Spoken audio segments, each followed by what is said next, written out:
को जीवन देने वाली मौत भी तुझसे हारी है। कोमल है कमजोर नहीं तू, शक्ति का नाम ही नारी है। छोटी है पर सीता का उसको बहुत बड़ा रोल दिया गया है। तो हाथ जोड़ के सभी को नमस्ते करेंगे। तो ऐसी सीता माता जो मर्यादा पूर्वक रही और सब कुछ श्रृंगार त्याग के, महल त्याग के, सारे सुख त्याग करके भी एक राम को साथ दिया, एक पति को साथ दिया और अग्नि परीक्षा भी सीता को ही देनी पड़ी। तो ये सब कुछ सहन करते हुए, मर्यादा में रहते हुए भी ऐसे त्रेता युग की ये नारी है कि सीता के सिर पर भी पल्लू था, अहिल्याबाई होळकर के सिर पर भी पल्लू है। ये भारतीय संस्कृति की मर्यादा है कि हर एक नारी ने अपनी मर्यादा का पालन किया है और ये संपूर्ण ड्रेस में है और फिर भी आज पूरा संसार इनको आदर्श मानता है।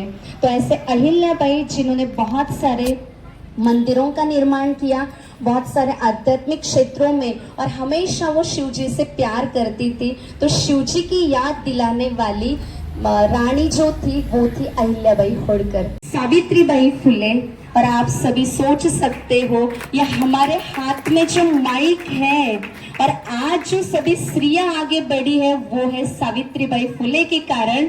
आज सावित्रीबाई फुले उस जमाने में अगर उनके ऊपर गोबर के उपले क्या फेंके गए, गोबर फेंका गया, मिट्टी फेंकी गई, पत्थर मारे गए और ये नारी ने इतना कुछ सहन किया जिसकी वजह से ये सारी नारी की पहचान के लिए निमित्त बनी है सावित्रीबाई फुले। तो जोरदार उनका तालियों से हम स्वागत करेंगे। हमारे पास की रानी माँ लक्ष्मीबाई। लक्ष्मीबाई जो थी, कई सारे अंग्रेज आए और अंग्रेजों के बीच में एक अकेली नारी होकर भी राजा जैसा जो रोल प्ले करने वाली है। और वो कहाँ की थी? जलगांव जिले के अंदर पारोला गांव में मणिकर्णिका जिनका नाम था। ऐसे रोलधारी, पाटधारी मैं अपनी झांसी नहीं दूंगी। जीजा माता जिन्होंने शिवाजी महाराज को न सिर्फ जन्म दिया, न सिर्फ पालन पोषण किया, परंतु वो माता ने एक ऐसे राजा को जन्म दिया और ऐसे राजा को इतना सुसंस्कृत किया जिसका सिर्फ नाम लेते ही हर एक युवा पीढ़ी में अंदर में जोश आता है। कुछ न कुछ हमारा इतिहास हमें प्रेरणा देता है। तो ऐसी जो जिजाऊ थी, हमारी राजमाता थी, जिजा माता थी। और मुझे भी ऐसा लगता है, हम सब बहनों को भी ऐसा लगता है, अगर ऐसी ही जीजा माता घर घर में रहे, कहाँ कहाँ भाग रही है, तो आज ऐसे शिवाजी महाराज की जरूरत है और हर एक नारी के अंदर ऐसी माँ जीजाओं की जरूरत है। तो हमें यही प्रदर्शित करना है कि हर एक नारी ने अगर ये स्वरूप धारण किया तो हमें नहीं लगता युवा पीढ़ी कहीं जाएंगी। है एक हाउसवाइफ है और हाउसवाइफ का काम क्या होता है आप सभी जानते हो। एक नारी होती है समेटना, भोजन बनाना, नाश्ता बनाना, चाय पानी पिलाना, और एक गृहिणी होती है जो सबको पिलाने के बाद लास्ट में पीती है, जो सबको खिलाने के बाद सबसे लास्ट में भोजन करती है। तो ऐसे हर एक नारी के जो स्वरूप है, कोई बात नहीं, हर एक नारी के जो स्वरूप है उसको एक देवी की उपमा दो, एक शक्ति की उपमा दो। तो ऐसे हम सबका ये प्रतीकात्मक है और सब कुछ करते हुए भी वो उसके अंदर सहनशीलता होती है। तो आप टीचर, एक टीचर का ही रोल होता है। तो जो टीचिंग करता है और हमारे शिक्षक शिक्षिका, मतलब नारी हर क्षेत्र में कैसे आगे बढ़ी है। तो एक शिक्षिका होती, आदर्श शिक्षिका, जो मार पीट के भी अपने बच्चों जैसे पालना देती, ताकि ये बच्चे को मैं आज उसको शिक्षा दूंगी तो कल का जाकर के ये भविष्य बनाएगा। ऐसे आदर्श टीचर हमारे बीच में है। समय की सीमा को देखते हुए मैं शॉर्ट करती जा रही हूँ।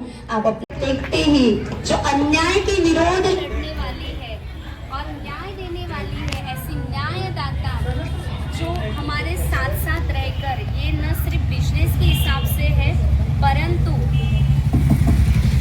हमारे बीच में जो वकील बहन खड़ी है, तो ऋतुजा जिनका नाम है, और हर अन्याय, क्योंकि हम बहुत सहन करते घुटन से होती है, परंतु न्याय का जो मंदिर है, न्यायदाता जो है और सही न्याय दिलाने वाली ऐसी वकील हमारे बीच में है। मैं आपको हमारे बीच में अभी 2 रोल प्ले करने वाली लता बहन जिनका नाम है, तो लता ताई सभी को पता है, लता मंगेशकर जो गायिका थी, परंतु आप हो कैमरामैन, मतलब मैन नहीं बोलेंगे, कैमरा वुमेन है।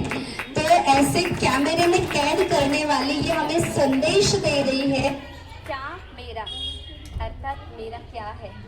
और दूसरी बात, हमारा हर क्षण हर पल उस कैमरे में कैद हो रहा है।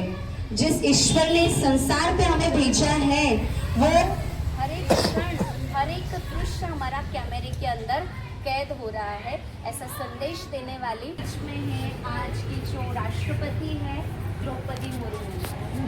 आप सोच सकते हो राष्ट्रपति पद के ऊपर पहुंची है। तो ये मैं ये कहना चाहती हूँ आज के संदेश में कि आज की जो राष्ट्रपति जी जो है द्रौपदी मुर्मू जी, कि एक आदिवासी एरिया होकर भी, इतना संघर्ष पालकर भी और इतना सारा स्ट्रगल करके कितने सारी मौत हुई और फिर भी हिम्मत रखी।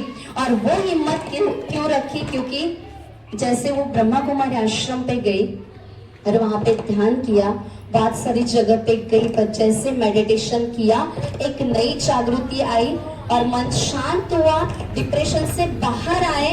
इसलिए कभी भी कोई महिलाएं हो, चाहे कोई कन्याएं हो, हिम्मत हार जाती, ऐसे नारियों को आगे रखना कि कभी भी अपने जीवन के अंदर हिम्मत नहीं हारना और हमेशा आगे बढ़ने का लक्ष्य रखना।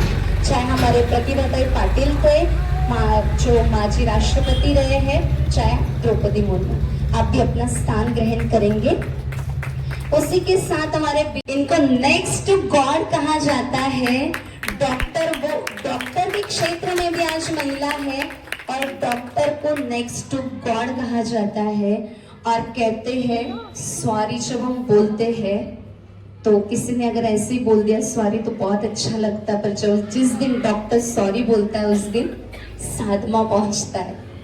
तो इसलिए ऐसे आदर्श डॉक्टर कहो जो डॉक्टर का भी रोल प्ले कर रही है, एक गृहिणी का भी रोल प्ले कर रही है और बहुत सारी जगह पर लेक्चर्स भी करते, युवाओं को मार्गदर्शन कर रहे हैं। कई महिला ऐसी जो गर्भ संस्कार आप सिखाते हो, जो गर्भ धारणा वाली, उनके ऊपर किस प्रकार से संस्कार जाए और आप अपने बच्चे को किस प्रकार से संस्कार दे सकते हो।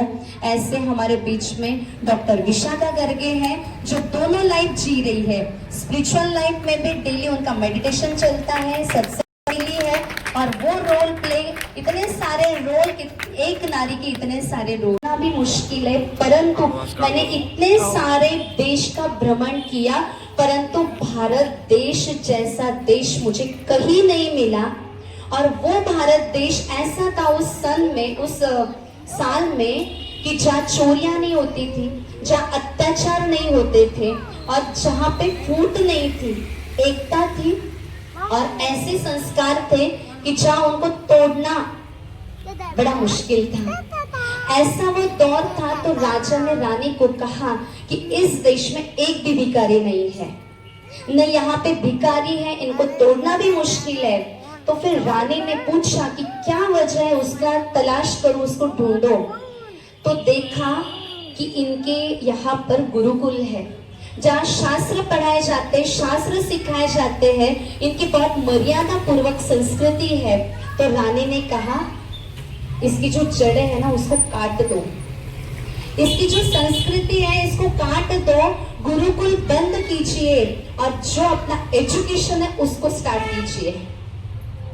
फिर उसी समय से समझाया गया गुरुकुल आप बंद कीजिए, शास्त्र के संस्कार बंद कीजिए, वैल्यूज आप घर में नहीं सिखा सकते।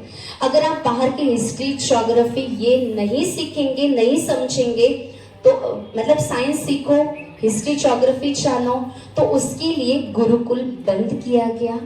वो संस्कारों की जड़ काटी गई और जहाँ नारी मर्यादा पूर्वक थी हर क्षेत्र में उस टाइम भी उतनी ताकत थी उस नारी के अंदर और हर रिश्ते बहुत मजबूत थे। परंतु जैसे भारतीय संस्कृति को काटा गया, उसकी जड़ें काटी गई, तब से पतन स्टार्ट हुआ। और कहीं ना कहीं उस जमाने से फिर नारी भी कुछ ना कुछ पतन का कारण बनी। जहाँ चरित्र ही अपनी बहुत बड़ी संपत्ति थी, प्रॉपर्टी थी, पर आज हम पैसों के पीछे अपना चरित्र भी बेचते जा रहे। तो हम इतना ही संदेश देना चाहते। तो वो जमाना ऐसा था, उसके बाद पर्दे नसीन बने, फिर घर से बाहर निकलना मुश्किल हुआ, घूंघट में रहती थी, बाहर नहीं जा सकती थी, और मराठी मध्ये म्हटलं तर चूल आणि मूल, इसके बिना उनका जीवन नहीं था। और ऐसे समय पर 1937 में परमात्मा ने एक प्रजापिता ब्रह्मा का आधार लेकर के उन महिलाओं को जगाया, उन नारियों को जगाया जो घर से बाहर नहीं निकल पाती थी, घूंघट में रहती थी और नारी के अंदर वो पावर भी नहीं थी। ऐसे समय पर मैं उस पिता परमात्मा का धन्यवाद करना चाहती हूँ कि जिन्होंने हम जैसे ब्रह्मा कुमारी बहनों का जीवन बनाया, सवारा और उनको साथ में लेकर के वो पूरे समाज के अंदर सुधारना कर रही है। उसके बीच में नारी का सम्मान करने वाले उस पिता को मैं थैंक्स कहूंगी, उस प्रजापिता ब्रह्मा को भी मैं थैंक्स कहूंगी। और उन्होंने ऐसी माताएं कन्याओं को आगे किया और उनके द्वारा ये ब्रह्मा कुमारी संस्था का आज भी संचालन हो रहा है। तो मैं आमंत्रित करना चाहती हूँ, हमारे बीच में ब्रह्मा कुमारी का रोल प्ले करने वाली वैशाली बहन जी है। तो कई हमारी ऐसी दादियाँ थी जो 14 साल या 18 साल की थी, तब से उन्होंने जीवन दिया, तब से लेकर के संस्था सुचारू रूप से चल रही। हमारी जानकी दादी थी जो 101 उम्र की थी, उनको टाइटल दिया गया था द मोस्ट स्टेबल माइंड। विश्व में अगर सबसे शांत और स्थिर मन की महिला है तो वो है जानकी दादी जी। और 104 साल तक भी युवा जैसे जीवन उन्होंने जिया। उसी के साथ प्रकाशमणि दादी थी जिनको डॉक्टरेट डिग्री मिली हुई थी, स्पिरिचुअलिटी में लीडरशिप बहुत अच्छी थी। मैं इन